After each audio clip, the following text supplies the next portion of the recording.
it's important to be fair, but it's also important to know what fair is.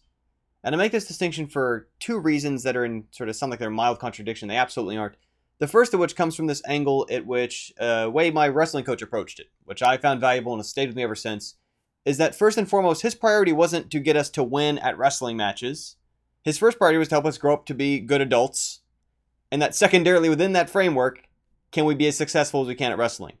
And if the two were ever in conflict with each other, if winning the match ever meant cheating, ever meant being unsportsmanlike, ever meant that you somehow wound up being awful to be around, outside, especially outside of wrestling, right, then something's being done wrong, and that shouldn't be a sacrifice made in the effort of trying to win at it. And of course, as game developers, as writers, as artists, as musicians, whatever it is your line of work might be, there's still this question of, okay, well, how do I first and foremost do things fairly within my own ethical definition of that, which I know for each person's different. One of the things we like sometimes about classical Greek questions and Roman questions about ethics is that back then the word really referred to living well, living right, and what that might entail in a way that, in modern context, there's obviously more modern philosophies people discuss, different kind of ethics systems, frameworks. For some people, it's a religious tradition. But whatever it means to you, deciding that first and foremost, that's the way you choose to uphold your standard while you do other things. Now, the reason why there's a second part to this phrase that says you have to learn what fair is that occasionally we make wrong assumptions about what's fair.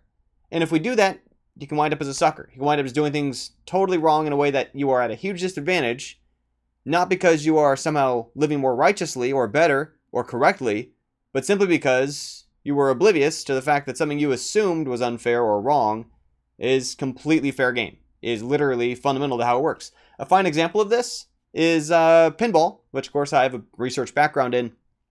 And so many people who've never played a physical pinball machine, or maybe only a handful of times in their lives, especially if they mostly played a digital pinball machine, have a mistaken impression that nudging the machine is cheating. You know what I'm saying? That bumping the machine, shoving it, pulling a little side to side is cheating. It is not. Now, if you do it so severely that it activates the tilt sensor, yeah, it is. And then obviously you're penalized by whatever the consequence is of the tilt sensor in terms of the flippers dying, the ball draining. Sometimes it might automatically disqualify you if you're in a tournament.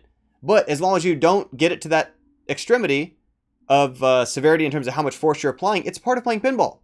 And tournament level players absolutely do it all the time. Collectors of machines do it all the time. People who care about and curate and are repair people for machines do it all the time. People who design pinball machines nudge and shake and push it while they're playing it, as long as it's less than the threshold of what counts as activating the tilt sensor. That's fair game. And that if you don't understand that about pinball, you're at a huge disadvantage trying to play pinball because suddenly your flipper can't get to the same place. Suddenly you can't control the ball in certain situations that you should, if you understood that's fair game, have options for which way to get the ball to go.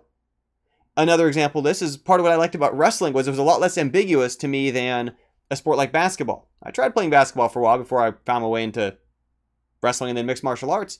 And what I ran into was that I didn't feel like I was supposed to ever touch anybody in basketball. I was very careful to not make contact because I didn't want to foul anybody. And obviously I understand and I've seen in professional athletics and even amateur athletics that higher level people, there's physical contact going on all the time.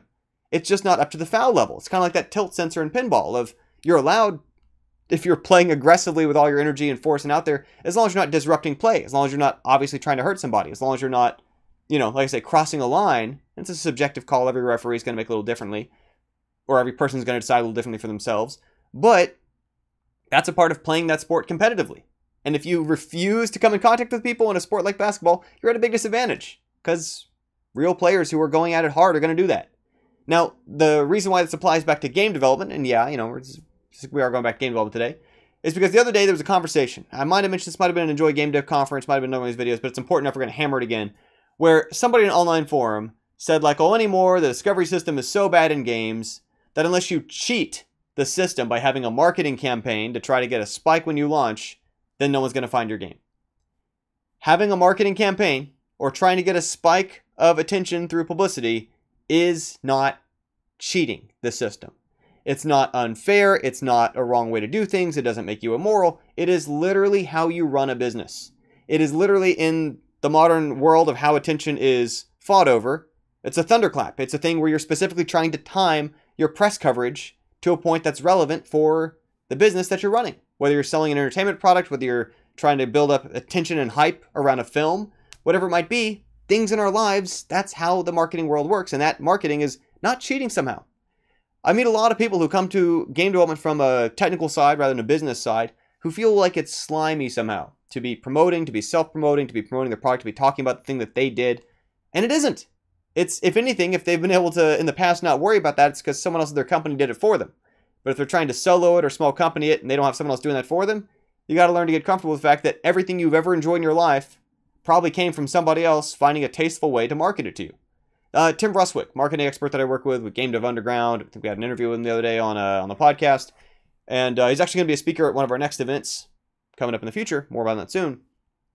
I like his phrase that he says that, It's not spam if it's for you, right?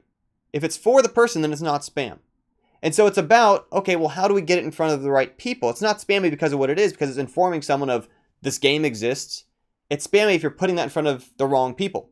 If you can find a way to put that in front of the people who are going to be happy to find out about it, who would be happy to make that purchase, because to them it's going to solve their problem, or to them it's going to entertain them, it speaks to their interest, it's a fair deal to them, the price or the time involved for what you can offer them, then you're helping them out. You're not spamming them, you're doing them a favor of getting it in front of them in a way that you can economically sustain. And I think that's a good perspective on it, of realizing that the distinction really comes down to, are you getting it in front of the right people? And are you positioning in a way that it speaks to the right people, so it's not misleading who it's for or what they'll get out of it? And as long as you're doing that, it is, again, genuine, honest, critical part of doing business. It'd be like saying that it's cheating for an artist to try to show other people their art, or to submit their art to a show or something. That no, only if they walk into my house, when I leave the door unlocked, and they happen to see my art there, is that legitimate, right? And it'd be, I know it sounds absurd, but it really is the same kind of thing that happens when we're like, okay, well, I'm going to make a game, I'm going to dump it onto itch. I'm going to make a game, I'm just going to get it through the Steam process, and then whatever attention I just naturally get organically, that's somehow the fair decider of what attention my game deserves. No, it is on you to go out there, figure out who is this for, how do I get it in front of those people, and then finding a fair and ethical way to put it in front of them, but that can include marketing. That's a part of operating a business, and if you're making games commercially, you're in business. Anyway, that's it for the day. I just want to talk again about making sure you're doing things that are fair and that are right, but also not being a sucker by ruling out things that turn out, it's not cheating, it's not immoral, it's not slimy, it's essential and totally in fair game. Don't have too much of a mismatch there. You're going to be a huge disadvantage. And ultimately, everyone wins when the people who are finding a way to do the things rightly and paying attention to what that is are finding ways to be successful at it that, again, are within the bounds of fair play, of how this all works. Thanks again for tuning in. As always, I'll have another video for y'all soon. Bye for now.